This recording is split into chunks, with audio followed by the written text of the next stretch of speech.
پیارے آقا صلی اللہ علیہ وسلم کے پیارے دیوانوں، ماہ رجب المرجب کا آخری عشرہ ہمارے درمیان جلوگر ہے، اور جو آنے والی شب بڑی بابرکت بڑی مبارک رات ہیں، اس شب کے تعلق سے اللہ رب العزت نے کلام پاک میں سورہ بنی اسرائیل میں ارشاد فرمایا، سبحان الذی اسری بعبدہ لیلا من المسجد الحرام الی المسجد الاقصی الذي باركنا حوله لنريه من آياتنا إنه هو السميع البصير۔ جب اللہ رب العزت نے اپنے محبوب کو اپنے قرب خاص میں بلانا چاہا تو حضرت جبریل علیہ السلام کو حکم دیا کہ اے جبریل، جنت کے حسن کو دوبالا کر دو، چاند کے چمک کو اور بڑھا دیا جائے، تاروں کے جگمگاہٹ کو اور کشادہ کر دیا جائے، اور وہ فرشتے جو کبھی زمین پر نہیں آئے تھے، حضرت میکائیل کو بھی ساتھ لینا، حضرت اسرافیل کو بھی ساتھ لینا، حضرت اسرائیل علیہ السلام کو بھی ساتھ لینا، اور ساتھ میں 70,000 فرشتے لے جانا اور میرے محبوب کے بارگاہ میں پہنچو، اور میرے محبوب سے کہنا کہ رب تم سے ملنے کا مشتاق ہے، اے اللہ کے رسول، اللہ رب العزت آپ سے ملاقات کرنا چاہتا ہے۔ اور یہاں اللہ رب العزت نے فرمایا کہ جنت سے براق بھی لے جانا۔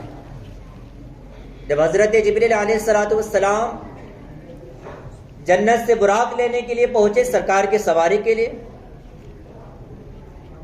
تو آج تو سب کو معلوم تھا نا کہ جنت کو سجایا جا رہا ہے، حوروں کے غلمان کو سجایا جا رہا ہے، حوروں کے حسن کو دوبالا کیا جا رہا ہے، تو ہر طرف دھوم مچی ہوئی تھی، ہر ایک اپنے اپنے انداز سے جشن منا رہا تھا۔ کوئی یہ کہہ رہا تھا کہ میں آقا صلی اللہ علیہ وسلم جب آسمانوں پر تشریف لائیں گے تو میں ان کے قدموں کے بوسے لوں گا،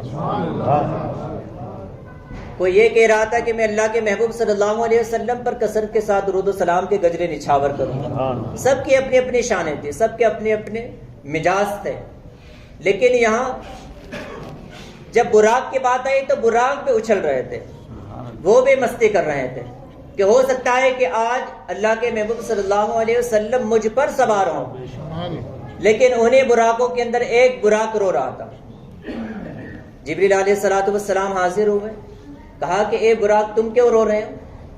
آج تو اللہ کے محبوب اللہ سے ملاقات کے لیے تشریف لا رہے ہیں تو خوشی کا دن ہے، آج تو سب کو خوش ہونا چاہیے، خوشیاں منانا چاہیے، تم کیوں رو رہے ہو؟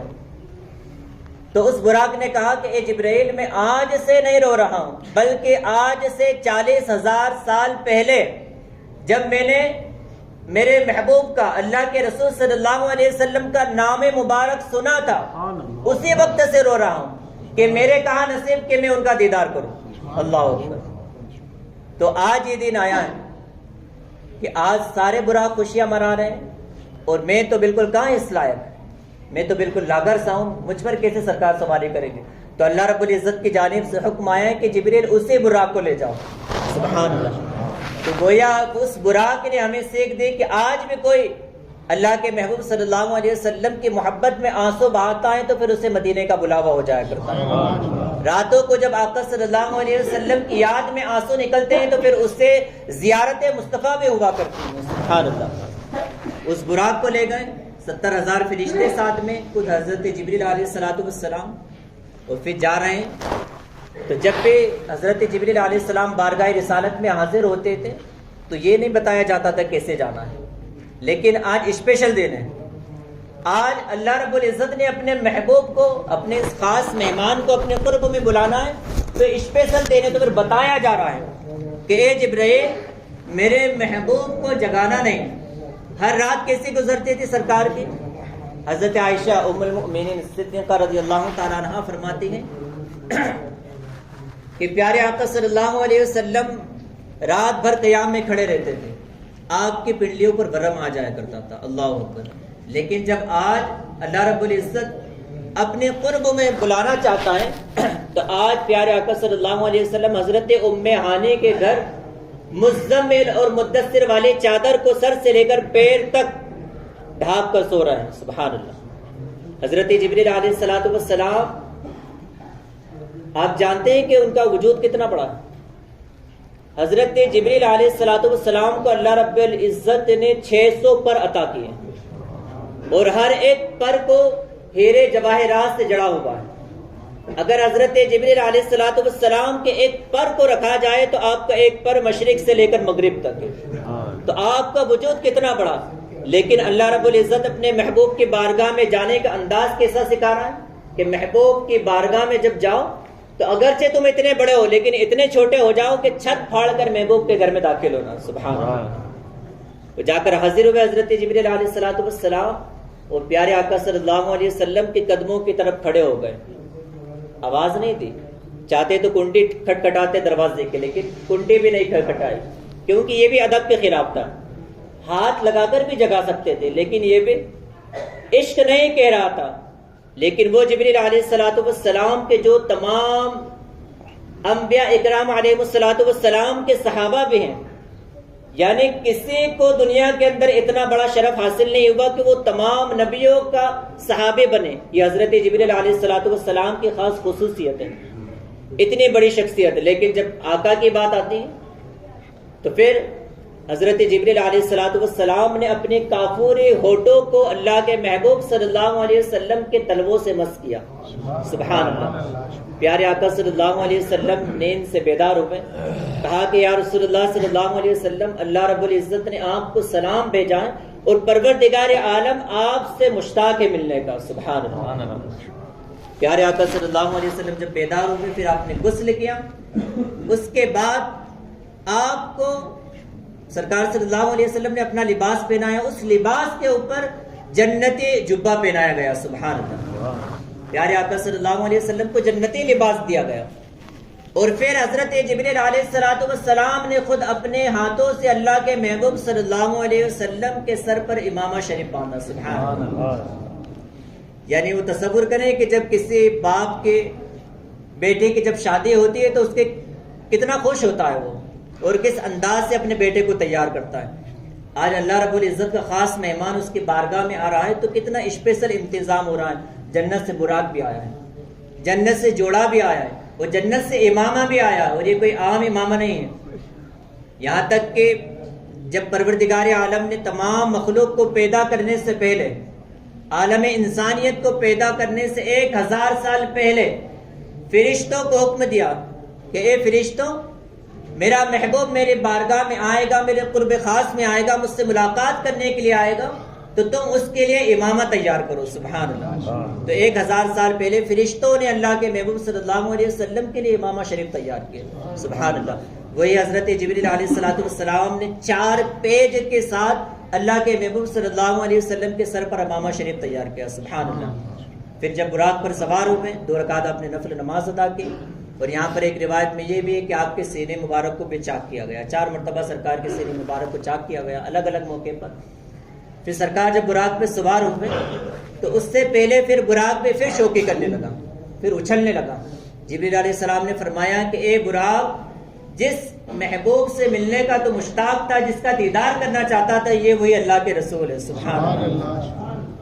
اور پھر یہاں اللہ کے محبوب صلی اللہ علیہ وسلم بھی کچھ دیر ٹھہرے. کہا کہ جبریل, میری امت, دیکھیں جب انسان کہیں جاتا ہے نا تو پھر بھول جاتا ہے, کسی اسپیشل جگہ جاتا ہے تو پھر گھر والوں کو ہی بھول جاتا ہے, پھر سارا دھیان میں ہی لگا رہتا ہے. لیکن یہ ہمارے نبی ہیں, اللہ کے قرب میں جا رہے ہیں, رب کے دیدار کے لیے جا رہے ہیں. لیکن کیا فرما رہے ہیں کہ اے جبریل, میں تو سواری پر جا رہا ہوں, لیکن کل قیامت کے دن جب میری امت پل صراط سے گزرے گی تو ان کا کیا. تو حضرت جبریل علیہ السلام عرض کرتے ہیں, یا رسول اللہ صلی اللہ علیہ وسلم, آپ کے امت کے وہ لوگ کے جنہوں نے قربانیاں کی ہوگی, وہ قربانی کل قیامت کے دن ان کا براق کا کام کرے گی, اور وہ اسی قربانی پر بیٹھ کر پل صراط کو پار کر جائیں گے. سبحان اللہ. تو پیارے آقا صلی اللہ علیہ وسلم پھر سبحان الذی اسری بعبدہ لیلا من المسجد الحرام الی المسجد الاقصی, پاک ہے وہ ذات جو لے گئی اپنے محبوب کو رات کے کچھ حصے میں مسجد حرام سے مسجد اقصی تک.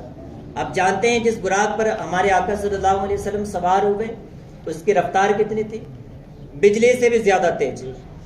اور جہاں اس کی ایک نظر پڑتی تھی اس براق کی, وہاں اس کا پہلا قدم پڑا کرتا تھا. اللہ اکبر. اتنی رفتار سے مسجد اقصیٰ پہنچے.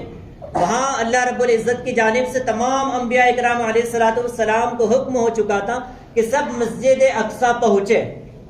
وہاں اللہ کے محبوب صلی اللہ علیہ وسلم کا استقبال ہوا, تمام انبیاء اکرام وہاں جمع ہوئے. پھر حضرت جبریل علیہ الصلوۃ والسلام نے اذان کہی, سبحان اللہ, کس جگہ؟ مسجد اقصیٰ میں.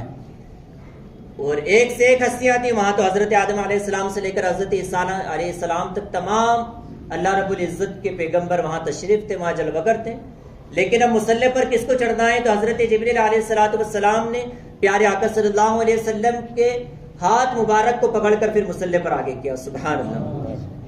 پھر اللہ کے رسول صلی اللہ علیہ وسلم نے تمام انبیاء اکرام علیہ الصلوۃ والسلام کی امامت فرمائی, اور اس کے بعد تمام نبیوں نے اپنے خطبے پڑھے مسجد اقصیٰ کے اندر. حضرت آدم علیہ الصلوۃ والسلام کھڑے ہوئے, سب سے پہلے کہا کہ اللہ رب العزت کی حمد ہے, اس کا شکر ہے, اس کا احسان ہے کہ اس نے میری توبہ قبول کی اور مجھے تمام انسانوں کا باپ بنایا. حضرت موسیٰ علیہ الصلوۃ والسلام کھڑے ہوئے, کہا کہ اللہ رب العزت کا شکر ہے, اس کا احسان ہے کہ اس نے مجھے کوہ طور پر اپنی تجلی عطا کی, سبحان اللہ, مجھے اپنی تجلی دے, اس کا دیدار کرایا. اور پھر حضرت ابراہیم علیہ الصلوۃ والسلام کھڑے ہوئے کہ اللہ رب العزت کا شکر ہے, اس کا احسان ہے کہ اس نے مجھے اپنا خلیل بنایا. تمام انبیاء اکرام نے اپنے خطبے پیش کیے. پھر پیارے آقا صلی اللہ علیہ وسلم نے اپنا خطبہ دیا کہ اللہ رب العزت کا شکر احسان ہے کہ اس نے مجھے خاتم النبیین بنا کر دنیا میں جلوہ کر کیا. اور پھر آقا فرماتے ہیں کہ کل قیامت کے دن سب سے پہلے میں جنت کے اندر جاؤں گا اور میرے امت جنت کے اندر جائے گی. آقا نے فرمایا کہ یہ شرف صرف اور صرف اللہ رب العزت نے مجھے عطا کیا ہے کہ میرے امت سب سے پہلے جنت کے اندر جائے گی, سبحان اللہ. وہاں بھی نہیں چھوڑا ہمیں, ابھی براق پر بیٹھ رہے تھے, وہاں ہمیں یاد کیا, مسجد اقصیٰ میں پھر ہمارا ذکر ہوا, اور ہم کیسے ہیں کہ سرکار کو یاد ہی نہیں کرتے. برسوں گزر جاتے ہیں, کئی لوگ ایسے ہیں کہ جن کو سالوں گزر جاتے ہیں, کبھی زبان پر درود پاک ہی نہیں آتا ہے. کئی بار ائمہ کرام جب کہتے ہیں تو پھر وہ پڑھتے ہیں. کثرت کے ساتھ اپنے آقا پر درود و سلام پڑھے. دیکھیں کیسے معراج کی رات تھی کہ ہر جگہ اپنی امت کو یاد فرمایا, سبحان اللہ.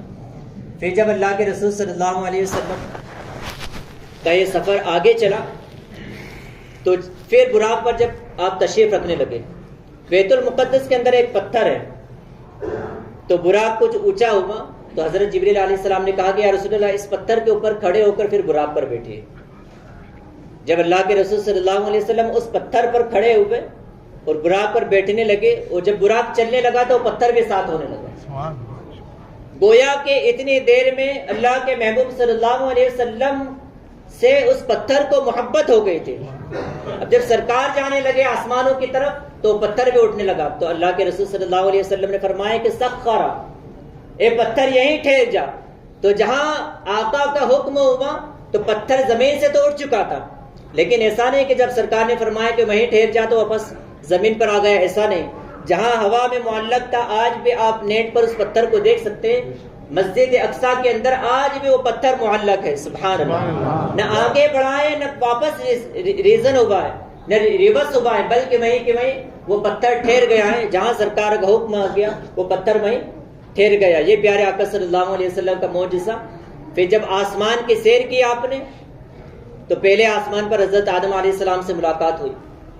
جبریل علیہ السلام نے فرمایا کہ یا رسول اللہ آپ انہیں سلام کیجئے, یہ حضرت آدم علیہ السلام ہے. دوسرے آسمان پر حضرت عیسیٰ علیہ السلام اور حضرت یحییٰ علیہ السلام سے ملاقات ہوئی. تیسرے آسمان پر حضرت یوسف علیہ السلام سے ملاقات ہوئی. آقا فرماتے ہیں کہ میں نے یوسف کو بڑی خوبصورت شکل کے اندر دیکھا, سبحان اللہ. وہ لوگ یہاں سے اندازہ لگائیں کہ جو ہمارے نبی کو کہتے ہیں کہ یہ تو مر کر مٹی میں مل گئے, معاذ اللہ. اگر مر کر مٹی میں مل گئے سرکار, تو سرکار سے پہلے تو 1,24,000 کم و بیش انبیاء کرام ہیں, تو آسمانوں پر ملاقات کس سے ہو رہی تھی؟ اور آقا نے فرمایا کہ اس سفر میں نے موسیٰ علیہ السلام کو اپنی قبر کے اندر نماز پڑھتے ہوئے بھی دیکھا. تو نماز زندہ لوگ پڑھتے ہیں کہ مردہ لوگ پڑھتے ہیں؟ جب اتنے انبیاء کرام حیات مسجد اقصیٰ کے اندر بھی موجود ہیں, اور سرکار فرما رہے ہیں کہ میں نے آسمانوں پر ملاقاتیں بھی فرمائی. پھر چوتھے آسمان پر پہنچے تو وہاں حضرت ہارون علیہ السلام سے ملاقات ہوئی. پھر آگے بڑھے, حضرت موسیٰ علیہ السلام سے ملاقات ہوئی. یا رسول اللہ, حضرت موسیٰ علیہ السلام سرکار کو دیکھ کر پھر رونے لگے کہ یا رسول اللہ صلی اللہ علیہ وسلم آپ مجھ سے بعد میں آئے, لیکن اللہ رب العزت نے آپ کو کیا شان اور مرتبہ عطا کیا. مجھ پر تو اپنے جو تجلی تھے رب عز و جل کی ایک تجلی گرائی تو میں بے ہوش ہو گیا, لیکن اللہ رب العزت نے آپ کو اپنے قرب خاص میں بلایا ہے. سبحان اللہ, کتنی شان ہے یا رسول اللہ صلی اللہ علیہ وسلم آپ کی. پھر آگے چلے چھٹے آسمان پر حضرت موسیٰ علیہ السلام, پھر حضرت ابراہیم علیہ السلام سب سے آخر میں ملے. بیت المعمور جو کعبۃ اللہ شریف ہے, 7ویں آسمان پر ایک جگہ ہے جس کو بیت المعمور کہتے ہیں, وہ فرشتوں کا قبلہ ہے, وہاں فرشتے عبادت کرتے ہیں. وہاں پیارے آقا صلی اللہ علیہ وسلم نے تمام فرشتوں کو بھی نماز پڑھائی. سبحان اللہ. پھر حضرت ابراہیم علیہ السلام نے کہا یا رسول اللہ آپ معراج پر آئے ہیں تو اپنی امت کے لیے تحفہ لیتے جائیں. کہا کہ یا رسول اللہ اپنی امت کو یہ تعلیم دے کہ وہ اللہ کا ذکر کرے تو موت کی سختیوں سے بھی بچی رہے گی. اور پھر حضرت ابراہیم علیہ السلام نے ہمیں ایک وظیفہ دیا ہے. وہ وظیفہ کیا ہے؟ آپ نے فرمایا ہے کہ اپنی امت کو کہے کہ کثرت سے لا حول ولا قوت الا باللہ العلی العظیم پڑھا کرے, اس سے وہ تمام پریشانی اور رنجیدگی سے وہ محفوظ رہے گی. سبحان اللہ. تو یہ حضرت ابراہیم علیہ السلام کا یہ تحفہ ہے ہمارے لیے کہ ہم اس کو اپنی زندگی میں اپنائیں. اللہ رب العزت کی بارگاہ میں دعائیں کہ پروردگار